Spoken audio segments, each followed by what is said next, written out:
Hi everybody, Larry Weiland of LW Personal Training. I'm here today at Longevity Health and Fitness Gym and Clinic in St. Charles, Illinois.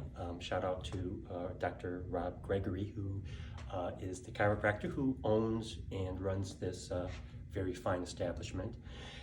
Today, I want to flesh out a little bit the concept of thoracic mobility. It's something I introduced in a previous video. I just want to get a little bit more into what it is, kind of the nuts and bolts of it. But this is not going to be a technical video. Not a lot. I don't want to throw in a lot of anatomy or kinesiology with this one. So it's going to be more metaphorical and explanatory. So let me get started. So as I mentioned in the previous video, so like our thoracic spine is about here. So we have, there are 12 vertebrae in the thoracic spine. And the spine, this section of the spine is characterized by being able to, be kind of free in its movement, especially internal and external rotation. And it can also flex and extend too. So I guess the way I'd like to present this is that you can think about that thoracic spine back here as being like this central stalk, or maybe even thinking about it more organic. Yeah, if you want to think about it organically, you could call it like a central stalk, or you could think about it more mechanically as just like like a the center pin on a hinge, and then consider the ribs to be the moving part on that hinge. So this is look, I brought a visual aid. So this is a is best I can do for right now.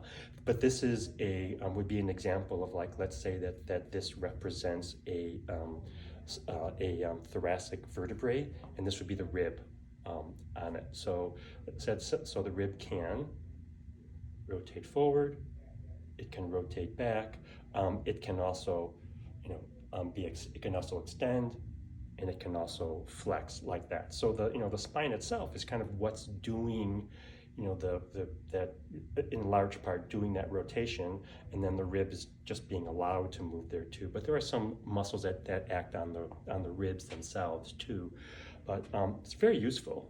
You can imagine if those ribs were just like fixed on the spine, you would have a really hard time with certain movements. I mean, if you can't do this, it's going to be this, or if you can't do this, it's going to be just that. So you can't really get that extension or flexion.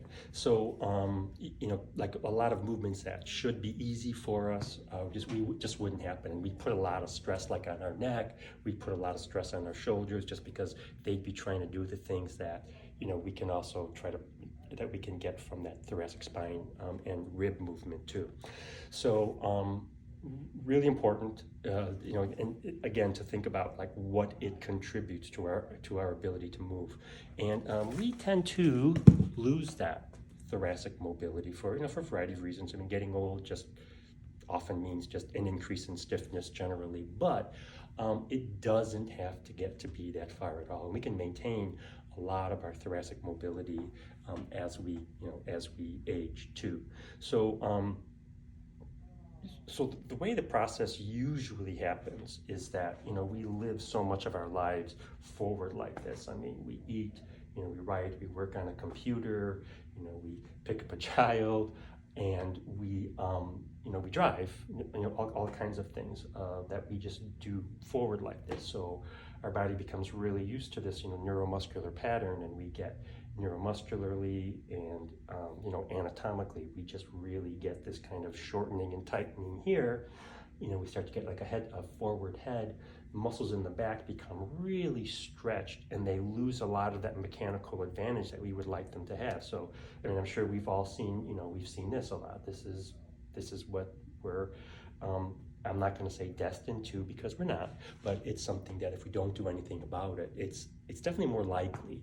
So so essentially, what we would like to do then would be to be able to get these muscles to relent a little bit, and allow this kind of allow this movement. So lengthen here, lengthen here to be able to allow that movement. But even more important really is to be able to get those muscles on the, usually like on the back. We really want to be able to get them responsive and able to counteract what's been going on up here.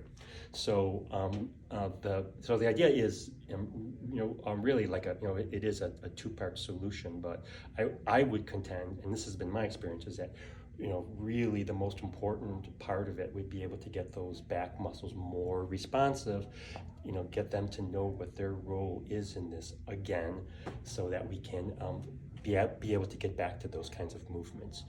And so in future videos, I'll start to get more into the whole